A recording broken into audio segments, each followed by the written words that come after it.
বাড়িতে গভীর ঘুমে আচ্ছন্ন পরিবারের সদস্যরা, আর সেই সুযোগে লুটতরাজ চালালো দুষ্কৃতী দল। মঙ্গলবার গভীর রাতে হেমতাবাদের সোনাবান্ধ এলাকায় একটি বাড়িতে চুরির ঘটনায় ব্যাপক চাঞ্চল্য ছড়িয়ে পড়ল। গৃহকর্তার নাম মনোরঞ্জন সেন, তিনি একটি বেসরকারি বিদ্যালয়ের অধ্যক্ষ। মনোরঞ্জন বাবু জানিয়েছেন, রাতে খাওয়া দাওয়া সেরে ঘুমিয়ে পড়েন সকলেই। সকালে উঠে দেখেন আলমারি এবং শোকেসের লক ভাঙা, জিনিসপত্র ছড়িয়ে ছিটিয়ে আছে। তার দাবি, সিঁড়িঘর দিয়ে দুষ্কৃতীরা ভেতরে প্রবেশ করেছিল। নগদ 24,000 টাকা ও প্রায় 70,000 টাকার স্বর্ণালংকার এবং ব্যাংকের জরুরি জিনিসপত্র নিয়ে চম্পট দিয়েছে দুষ্কৃতীরা। পুলিশে অভিযোগ জানিয়েছেন তিনি। গোটা ঘটনার তদন্ত শুরু করেছে পুলিশ। এদিকে এমন ঘটনায় আতঙ্কিত এলাকার সাধারণ মানুষ।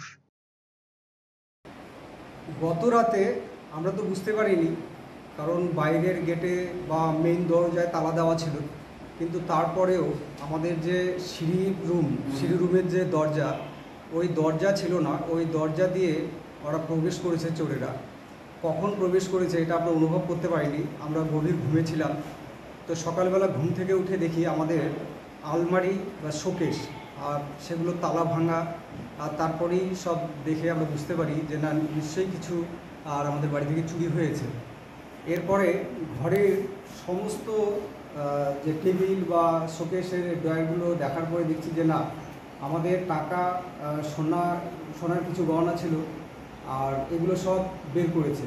ওখান থেকে ছাদে গিয়ে দেখি যে কাগজপত্র যেগুলো মানে কাজের নয়, অপ্রয়োজনীয় কাগজ, সেগুলো তারা ফেলে রেখেছে।